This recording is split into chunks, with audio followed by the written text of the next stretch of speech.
Мир спорта стоит на пороге фатальной ошибки, которая навсегда перечеркнет ценность паралимпийских медалей и превратит международные стадионы в площадку легализации террора. Допустить представителей государства-агрессора до соревнований значит выдать им индульгенцию на глазах у всего цивилизованного мира. Мы с вами должны добиться полного запрета на участие России в Паралимпийских играх. Государство Россия сегодня – это террористический режим, ведущий жестокую, ничем не спровоцированную агрессивную войну и методично уничтожающий мирное население Украины. В этих условиях спорт перестает быть просто соревнованием. Любой российский спортсмен, получивший право выступления на международной арене, фактически становится инструментом пропаганды и лицом криминальной системы. Допуск спортсменов из России – это попытка нормализовать отношения с государством-террористом.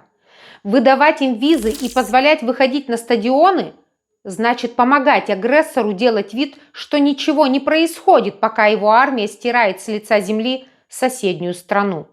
Но цивилизованный мир не имеет права закрывать на это глаза. Ситуация доходит до немыслимого. Международный паралимпийский комитет МПК и МОК оставляют лазейки, через которые на игры могут попасть люди, непосредственно убивавшие украинцев.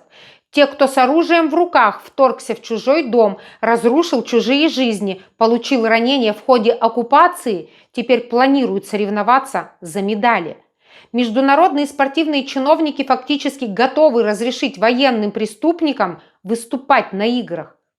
Предоставление международной трибуны представителям государства-террориста и участникам вооруженного вторжения – это прямое оскорбление памяти сотен тысяч жертв. Это уничтожение самих основ паралимпийского движения, базовыми ценностями которого всегда были гуманизм, мир и ценность человеческой жизни. Мы требуем от Международного паралимпийского комитета МПК и Международного олимпийского комитета МОК полного безоговорочного отстранения, ввести абсолютный запрет на участие всех спортсменов из России в Паралимпийских играх 2026 года и любых других международных соревнованиях в любом статусе, включая нейтральный.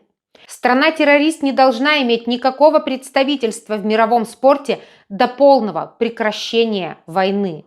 Мы требуем закрытия лазеек для комбатантов, внедрить бескомпромиссные механизмы контроля, гарантирующие недопуск к соревнованиям любых лиц, когда-либо состоявших в вооруженных силах Российской Федерации, принимавших участие во вторжении в Украину или поддерживавших ее. Мы требуем защиты принципов спорта, официально закрепить правила, согласно которому участие представителей государств, ведущих захватнические войны и осуществляющих террор против мирного населения, категорически несовместимо с идеалами олимпизма и паралимпизма. Спорт не может существовать в вакууме, когда льется кровь. Подпишите петицию, чтобы заставить международные комитеты прекратить соучастие в легализации террора. Спорт не может быть вне политики. Подпиши петицию и поделись с другими.